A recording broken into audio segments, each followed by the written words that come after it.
Bob Herbert's OpEd.tv is made possible in part by the CUNY TV Foundation with the support of Ann Ulnick.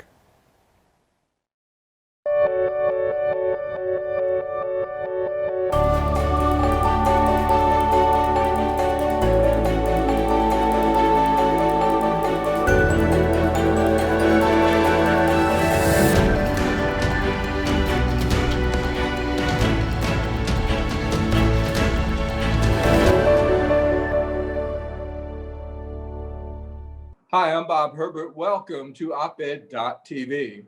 I've been in this journalism racket for more than half a century.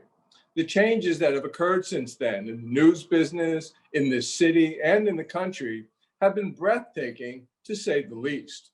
Once we had payphones and typewriters and carbon paper and newsrooms cloudy with cigarette smoke.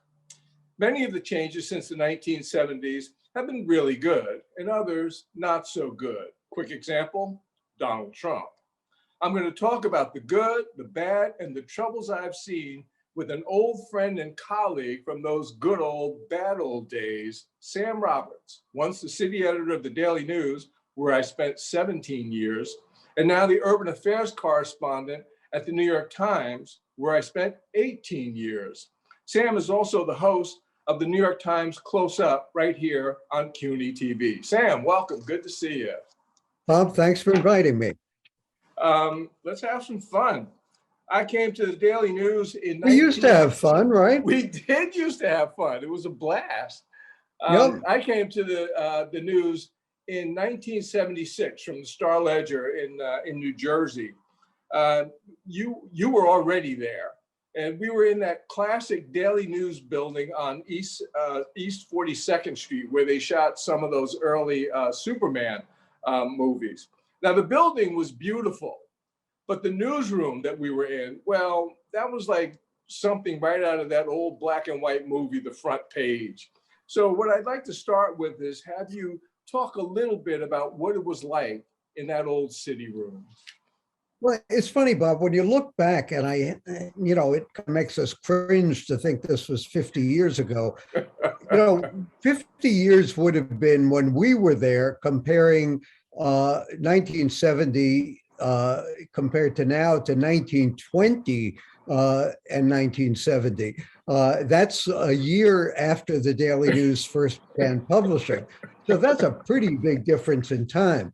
The Daily News was, as you say, right out of the front page. It was not very much different from the beginning of tabloid newspapers. Right.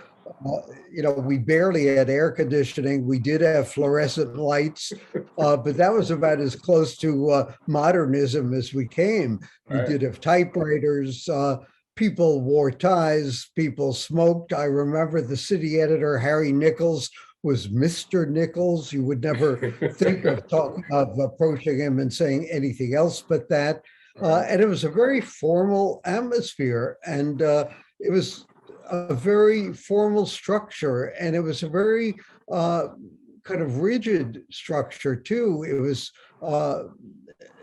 a structure where things worked on a schedule where the newspaper came out at night, and then in the morning there was not a 24-hour structure like there is today with digital on the web kind of production, and it was very loose in a way. It was kind of fun. We never took ourselves too seriously as reporters, although we took what we did seriously, I think. And we had a commitment and a passion to what we did. We regarded ourselves at the Daily News as kind of the people's paper. We had a commitment to what we did and the journalism we practiced. But the place was kind of a loony bin in a way. It was very much like a loony bin. Although, and you make a good point, because you talk about how serious we took the news, and everyone did their jobs in a very serious way, at the same time that it could be like a loony bin. How do we manage to have both of those things together? I remember that there were so many characters, of course, But I remember that guys, and it was mostly guys, wore hats in the newsroom. As you pointed out, nearly everybody was smoking. There was an ashtray on every table. Some guys, every now and then, you'd find had a jug in the drawer, and it was just it was kind of a wild place. But I'd like you to talk a little bit about some of those personalities, because it seemed to me like the personalities, both inside and outside of the newsroom, seemed larger than life. I'm talking about people like Ed Koch and Mario Cuomo and Jimmy Breslin and Pete Hamill, for example. And for our viewers who are too young to remember, because Ed Koch was elected mayor in 1977, and he became the dominant force in the city. For our viewers who are too young to remember, talk a little bit about what Ed Koch was like and what Ed Koch's New York was like. Well, I think, it's very interesting to say. First of all, I think the statute of limitations hasn't lapsed on everything that went on in the newsroom, so I have to be a little circumspect. But people were, as you say, larger than life. And that's not to say there aren't some characters around today, but, people arguably are better schooled today, if not better educated. They take themselves more seriously today. They're more sophisticated today. I remember when I started at the Daily News, one of my bosses said, when your colleagues ask where you went to school, tell them Tilden High School, don't say Cornell University. And there was something wrong about that, because my colleagues were a lot smarter than I was in terms of street smarts. They knew what was going on in the city very well. They might not have attended the same classes that I had accessible to me, but they knew what was going on in the city. Right. They knew the people. They knew the feel of the city, the sense of the city. In a way that wasn't the kind of thing you learned in the classroom.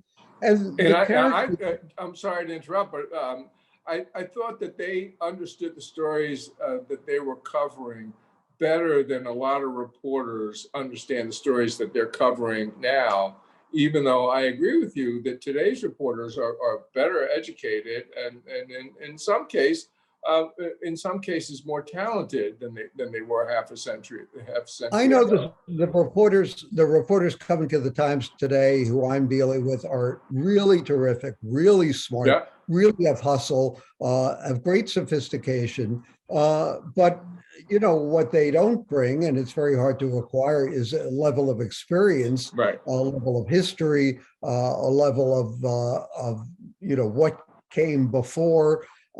And that's the kind of thing you don't really learn in journalism school. You have to acquire it, and you have to acquire it from your colleagues. And, one of the problems, and this may sound a little silly, is people don't go out drinking after work in a way they did. There isn't the same level of collegiality. We went out and probably drank too much, but you had that transference of experience that went on almost every night after work. You griped, you groused, you heard stories about what went on for, a lot of them apocryphal, but you picked up tips. Then you had an opportunity to learn from your colleagues what not to do and what to do. And a lot of that just doesn't go on before in that same kind of informal way. And it was a real boon to be able to be educated in a way that you can't get from any other experience. So you had Ed Koch, who, was not the kind of ordinary politician with all his flaws and all his foibles. But what you had also was an accessibility to politicians that, for the most part, you don't have today. I was stunned when Bill de Blasio took office and discovered that he wasn't holding press conferences, and the press corps was letting him get away with it. And I said to my colleagues who were covering him, how do you let him get away with it? Why won't you just walk out on him when he holds a formal press conference and he won't answer your questions? And that seemed to them to be unheard of. And Koch, of course, we had just the opposite. You Oh my couldn't God. stop him. You know, He had a press he, conference every day and sometimes that's right. more than once a day. We ran out of questions to ask him. We began to ask him what his favorite color was. And of course, he would answer it. There was an accessibility that was so important because you had the opportunity to hold public officials accountable. And that was whether things were going well for Koch or whether they were going poorly for Koch. Correct. The accessibility remained the same. And the accessibility to people in the administration too, Right. whether they liked it or not. You could actually walk into someone's office on any level of government.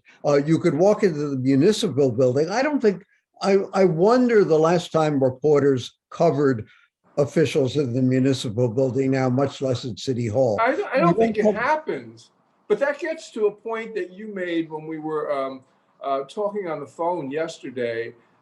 You talked about how important local news coverage was in those days. And of course, it was incredibly competitive. When we were at the Daily News, we were competing with the New York Times, which did a lot of local coverage. Also with the pre-Murdoch Rupert Post, which was a very liberal newspaper, and with New York Newsday. I mean, local news was extremely important and very often set the tone for national news coverage. Why do you think the importance of local news has diminished so much? It's a very good question. I think news coverage generally has become much more diffuse. That's the result of television, of cable television, of blogs, of the internet, cable news. And I think when you look back at the impact of news stories, of the way they were played, of editorials, we had real impact when we went after something relentlessly, Right. whether it was your stories in columns, whether it was going after a certain issue that we want city government to pursue, when we exposed corruption in city Yep. government, favoritism toward anything. And we wouldn't let go, not just because it sold newspapers, which it did, but because we cared about issues. Without a doubt. And I think that came through. People knew that we cared. People knew that we were writing on their behalf. People came out at night to buy the paper. And they didn't just buy it to see what the daily number was or what the sports scores were. They knew that there was a feeling of passion and Yep. that we were on their side. And it was reflected in the impact we had on people. When we had, in that 1977 election, debates in a home in Bushwick of a family, the Casuso family, who we almost adopted by the Daily News, by Marty Gottlieb, Artie Brown, George James, John Hamill. We made them part of the news family because we cared about the future of Bushwick after the blackout. That sent a message to people. And I think that was important. And I don't think that's there anymore. Who are the columnists now, like Breslin, like Hamill, like Mike Daly, like others like you, who would have that kind of impact? I don't think they're there now. And why?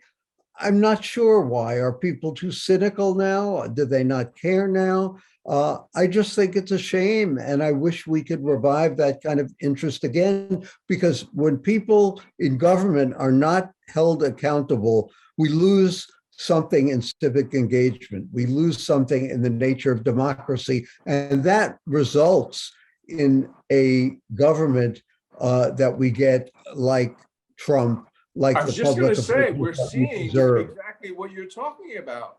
With the public officials have not been held accountable, and we're seeing catastrophes both at the national and at the local level, and we see democracy itself in trouble in the United States, which is kind of shocking to be able to say that and have it be true. Bob, I hate to feel like an old fogey, but I got trouble reading the news, reading the paper anymore, because things leap out at me and say, well, what about this? What about that? Right. I mean, I read and I find more questions sometimes than answers. And it's not the fault of the reporters. It's not the fault of the editors. Uh, the news has become much more national, much more global Yeah. because of the business model, unfortunately. And you look at even things like the city, the website. It has a very, very hard time generating an interest in local news, and I think that is a big flaw, and it is a big loss to democracy and civic engagement and good government in this city. One of the things you touched on, you said, back in the day, you'd cover a story, you'd follow your story around 5 or 6 o'clock in the evening, but then you'd go out, very often with colleagues. You'd be drinking. Certainly, some people drank too much, but it was a lot of fun.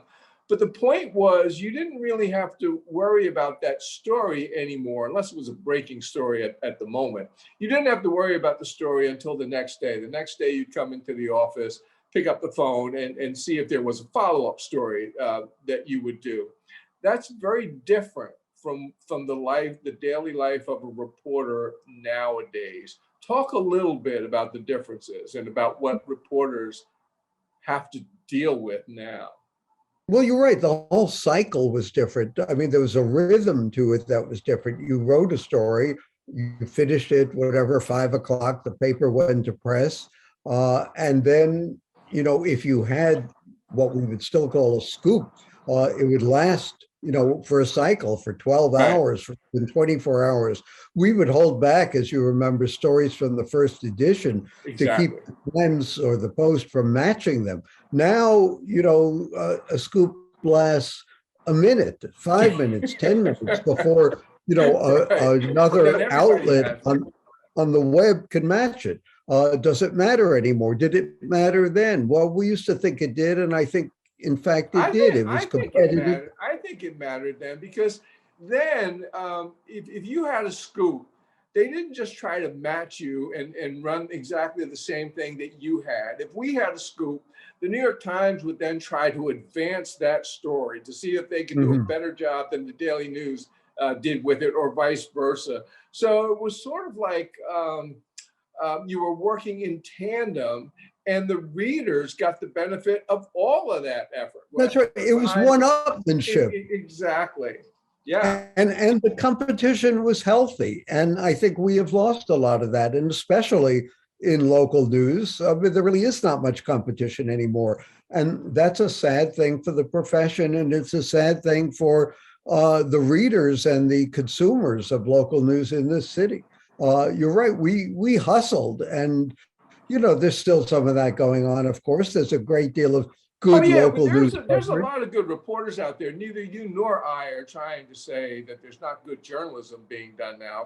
Of course there is. But that was a big factor in promoting it, and I think a lot of that is kind of fallen by the wayside, and that's unfortunate. Right. So I'd like to talk a little bit about the changes in the city since then. Of course, back in the 1970s, New York was going through a terrible fiscal crisis. The city was all but pronounced dead. The New York was finished. They weren't going to come back. And of course, the city reinvented itself and certainly did come back. But then took another terrible blow on the terror attacks of 9/11. And the city had to come back from that.